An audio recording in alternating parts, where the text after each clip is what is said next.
नमस्कार, मी सुप्रिया नवीन एका व्लॉगमध्ये आपलं मनापासून स्वागत करते। तुम्हाला आजचा दिवस सुखाचा, आनंदी आणि आरोग्यदायी जाओ। तुम्ही जी काही स्वप्न पाहिली असतील ती सगळी स्वप्न तुमची पूर्ण होत।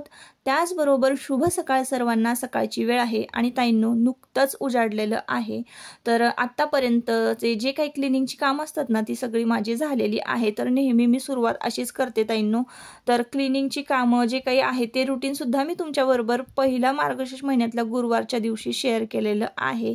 तर असो, तर आता ना अन्नपूर्णेचं पूजन करून घेते। आत्ताचं टायमिंग आहे ताईंनो 6:30 पावणे 7 तरी वाजले असतील। आजचा वार आहे शुक्रवार। तर मार्गशीर्ष महिन्यातील हा शेवटचा शुक्रवार आहे आणि श्रावणामध्ये मी वैभव लक्ष्मी व्रताला सुरुवात केलेली होती। त्या व्रताचं आज आपल्याला उद्यापन करायचं आहे। तर आज ना 11 शुक्रवार व्रत जे आहे ते माझं पूर्ण झालेलं आहे। तर इकडे अन्नपूर्णेचं पूजन केलं आणि लगेच चहाचं पातेलं गॅसवर चढवलेलं आहे।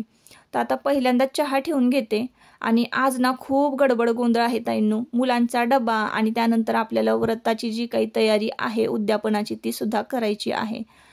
तर इकडे मी उसळ घेतलेली आहे, म्हणजे हुलग्याची उसळ करणार आहे। तर उसळ जे आहे हुलगे जे आहेत ना ते परातीमध्ये काढून घेते आणि व्यवस्थित नीट करून घेते आणि आपल्याला हे हुलगे ना शिजवून घ्यायचे आहेत। तर बऱ्याचदा ना हुलग्याची रेसिपी जी आहे उसळीची तर ती मी तुमच्याबरोबर बऱ्याच ब्लॉगमध्ये शेअर केलेली आहे। तर आज मी काही रेसिपी शेअर करणार नाही। पटपट मी काम माझं जे आहे ते आवर्त घेणार आहे। तुळशीला पाणी घालून झालेलं आहे, देवपूजा झालेली आहे, अन्नपूर्णेचं पूजन झालं। चहा ठेवला की चहा घेतला की लगेचच मी डब्याला सुरुवात करत असते। तर ताईंनो या साडीबद्दल ना मला खूप जणांनी विचारलेलं आहे की ही साडी तुम्ही कुठून घेतलेली आहे, ही साडी खूप छान दिसते किंवा म्हणजे आजूबाजूला सुद्धा आहे ना, इथं ऑफलाईन सुद्धा आहे ना बरेच जण विचारतात। ऑनलाईन तर विचारतातच पण ऑफलाईन सुद्धा बरेच जण या साडीबद्दल विचारतात। तर तुम्हाला मी सांगते की ही साडी जी आहे ना मी त्या कुठल्याही दुकानातून ताईंनो मी विकत घेतलेली नाहीये। ही साडी मला ना देवीचा आशीर्वाद म्हणून मिळालेली आहे।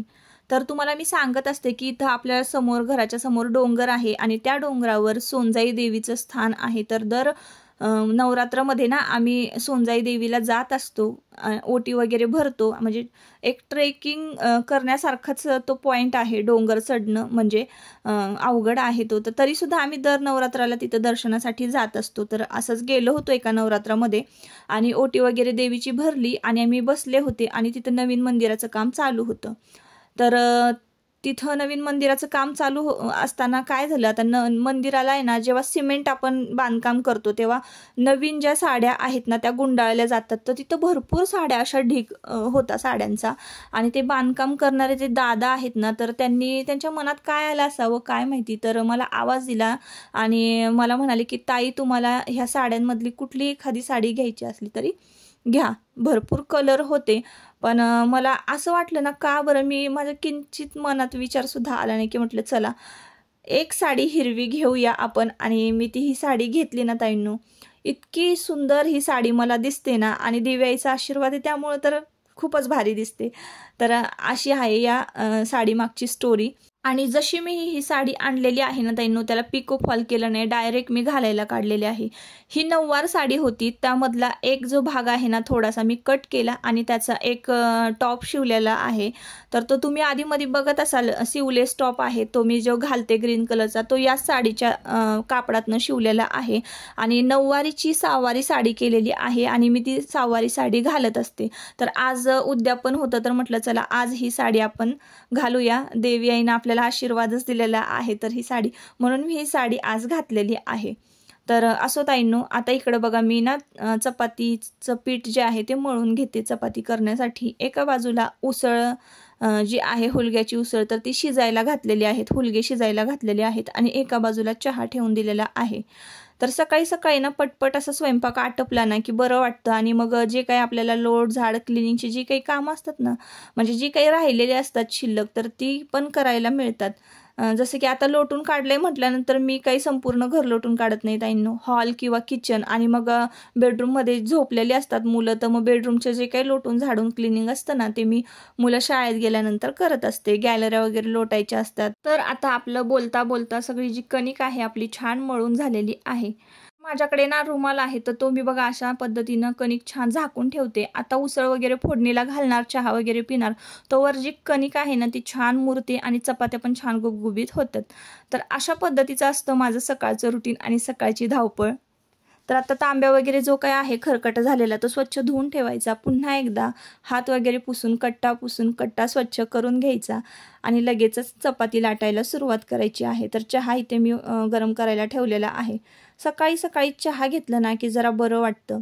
तर तुम्हाला मी आजची पूजा दाखवते. चाफ्याची फुलं बघा अशी गॅसवर ठेवली ना दिवसभर छान सुगंध दरवळत असतो. सकाळी सकाळी अन्नपूर्णेचं पूजन झालं ना की चाफ्याची फुलं गॅसवर ठेवायची आणि धूप लावून द्यायचा. किचनमधलं वातावरण जे आहे ना ते इतकं छान आणि पॉझिटिव्ह होतं ना. तर इकडे बघा एका बाजूला तुम्हाला धूप लावलेला दिसत असेल.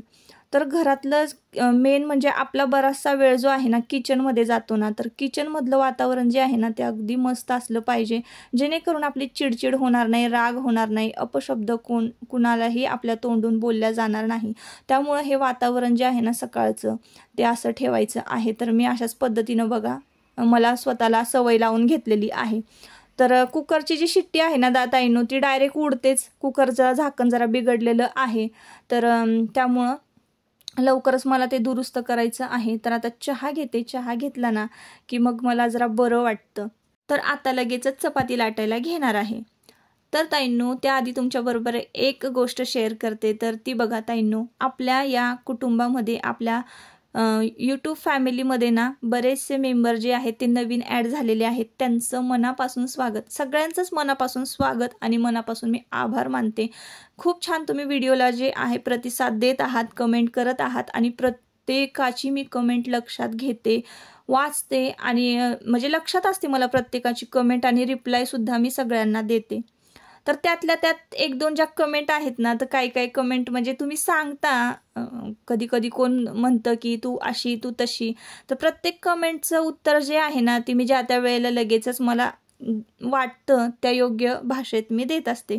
तर मला ना कधी कधी खूप गमतीशीर कमेंट येतात. तर एक कमेंट अशी होती की ताई तुम्ही महाराष्ट्रीयन ब्लॉगर गौरी सारखं बोलता. तर काय माहिती, म्हणजे मला खरंच ताईंनो माहिती नाही बरं का महाराष्ट्रीयन ब्लॉगर गौरीबद्दल. तर आणि ती बोलते कशी हे पण मला माहिती नाही ताईंनो. तुम्हाला खरं सांगू का, मी मुंबई, विदर्भ, जळगाव आणि सातारा ह्या 3 शहरांमध्ये ना माझं बालपण गेलेलं आहे. म्हणजे माझी इकडं थोडं तिकडं थोडं तिकडं थोडं असे माझे दिवस मी काढलेले आहेत ना. त्यामुळं कुठल्या भागातली भाषा मी बोलेन किंवा ते मला काही मी बघत नाही ताईंनो. मला जसं येतं ना तसं मी बोलते. मला एखाद्या दिवशी बघा तुम्हाला सातारी भागातली एखादा शब्द असा तुम्हाला ऐकायला मिळेल. विदर्भातलं मी तर काही जास्त बोलत नाही, कारण माझ्या ते अंगवळणी म्हणजे तोंडात पण नाही आहे माझ्या ती भाषा विदर्भातली. तिकडची भाषा कशी असते, काय भो जेवलास का, असं तसं अशी असते. तर भाषेचं काय नसतं ताईंनो, आपलं मन फक्त चांगलं पाहिजे आणि आपल्याला माणसं जपता आली पाहिजे, मैत्री आपल्याला टिकवून ठेवता आली पाहिजे असं आहे. तर तू हिच्यासारखी बोलते किंवा तुम्ही दोघी बहिणी आहात का, अशी कमेंट होती ती महाराष्ट्रीयन ब्लॉगर गौरी. तर तसं काय मला माहिती नाही बघा ताईंनो. एवढं काय बघत बसायला पण माझ्याकडे खरंच वेळ नाही आहे, कारण हा बघा तुम्हाला हा शुक्रवारचा व्हिडिओ आहे, तर तुम्हाला तो रविवारी शनिवारी येतोय, अपलोड होतोय. म्हणजे विचार करा, मला एडिटिंगला पण वेळ नसतो. तर मी ह्या सगळ्या गोष्टी ऐकत बसेन का, करत बसेन का, विचार करा. तर असं आहे ताईंनो ते. आणि मला काही म्हणजे किती काय जरी कमेंट केलं मला कधीच राग येत नाही आणि प्रत्येक प्रश्नाचं ना माझ्याकडे उत्तर असतं. तर असो, आता बघा चपात्या वगैरे लाटून झाल्या, उसळ छान परतली, स्वयंपाक संपूर्ण झालेला आहे, भातसुद्धा शिजवून घातलेला आहे.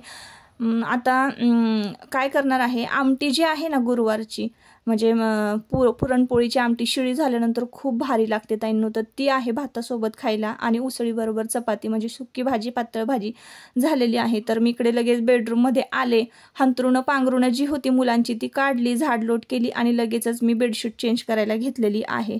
तर आठवड्याला मी हे काम करतेच, पण आता शुक्रवार आहे, आज लवकर केलं. जरा हळदी कुंकाला बायका पण येतात आणि जरा बरं वाटतं. हे असे फ्रेश कलरच्या ज्या बेडशीट आहेत ना त्या आपण हंतरल्या ना, पांघरल्या, खूप छान वाटतं. तर त्यामुळं तर बघा ताईंनो, ही जी बेडशीट आहे ना तर ती मी मिशोवरनं घेतलेली आहे.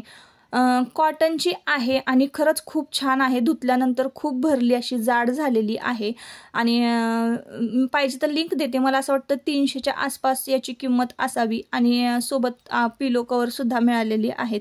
तर मी ऑरेंज आणि व्हाईट कलर कॉम्बिनेशन चॉईस केलेलं आहे, कारण संपूर्ण बेडरूमला व्हाईट कलर आहे ना, तर थोडासा कलर पण घरामध्ये असले पाहिजेत. जरा कलरफुल असलं ना की आयुष्य जरा बरं, म्हणजे छान रंगीबिरंगी असलं पाहिजे असं मला वाटतं. त्या हॉटेलसारखं उगाच सगळं पांढरं पांढरं असलं की मग ते घर घर दिसत नाही, असं आहे. तर घर घर दिसलं पाहिजे असे कलर चॉईस करायचे. मुलांचं बघा टिफिन वगैरे मी भरून ठेवलेले आहेत, पाण्याच्या बाटल्या, युनिफॉर्म वगैरे घालून तयार झालेली आहेत आणि अजूनसुद्धा म्हणजे शाळेला वेळ आहे, 9:45 वाजले होते. तर माझ्या मागे फिरणं इकडं तिकडं करणं चाललं होतं त्याचं.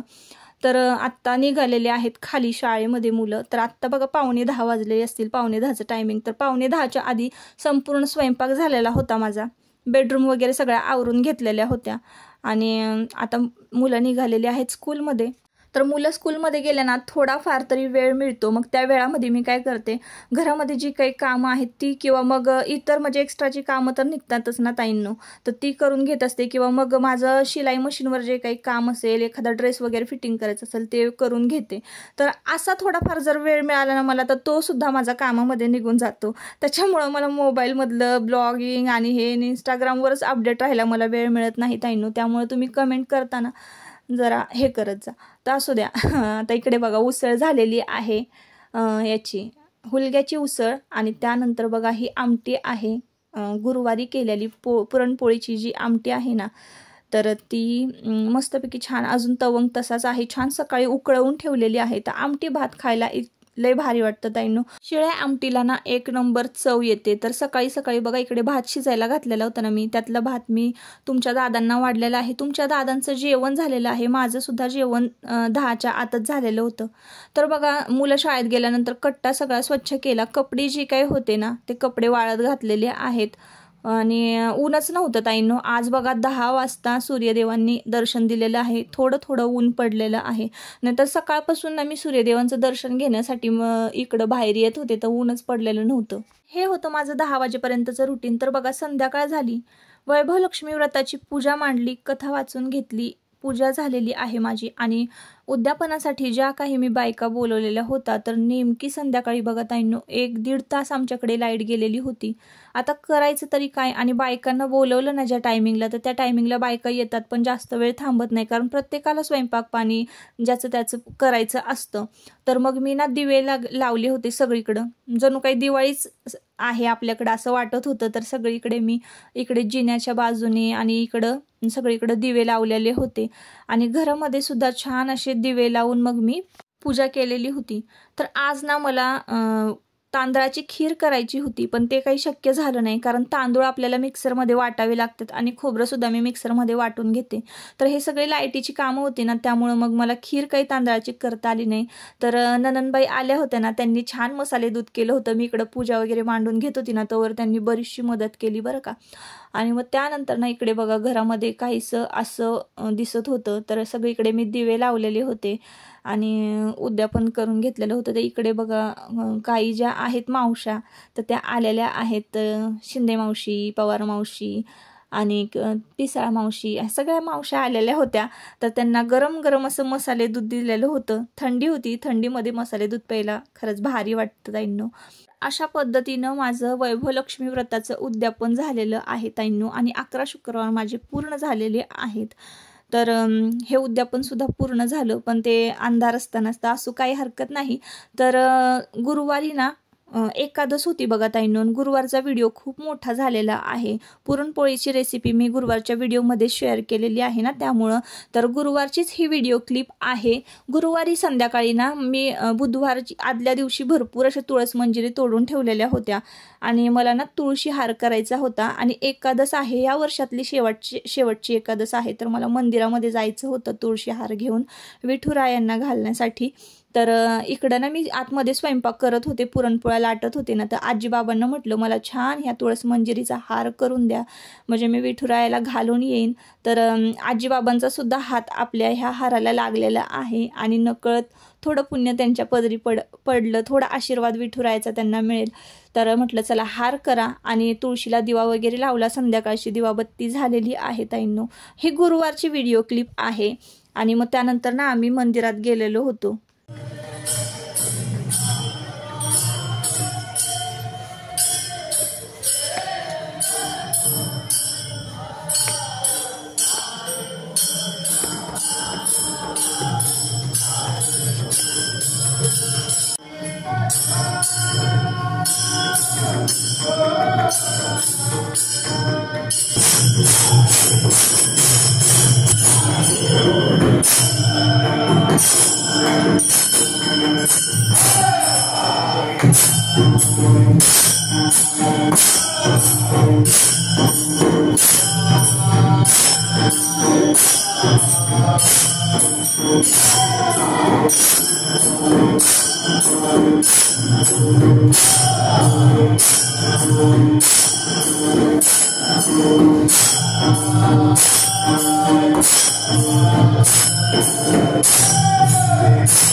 देवा नमस्कार कर, डोका टेका,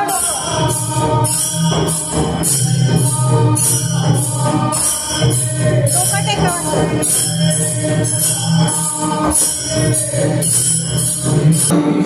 आत्ता पोचलेलो आहोत आपण विठुरायाच्या मंदिरामध्ये आणि गेल्यानंतर बघा तिकडं भजन कीर्तन चालू होतं आणि मस्तपैकी छान टाळ आणि मृदुंगाचा आवाज येत होता, कानावर पडत होता, प्रसन्न वाटत होतं.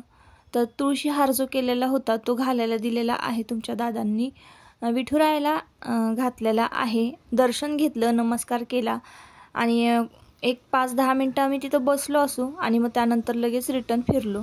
एकादश, चतुर्थी ह्या सगळ्या गोष्टी लहान मुलांना आपल्या पिढीला म्हणजे माहिती असाव्यात पुढच्या पिढीला, म्हणून त्यांना मंदिरात घेऊन जाणं. आणि आम्ही तर लहान असताना ना कीर्तन, भजन, प्रवचन असं सगळं असायचं एकादशीला मंदिरामध्ये. तर आजी आम्हाला घेऊन जायची ना, आम्ही आजीबरोबर जायचो.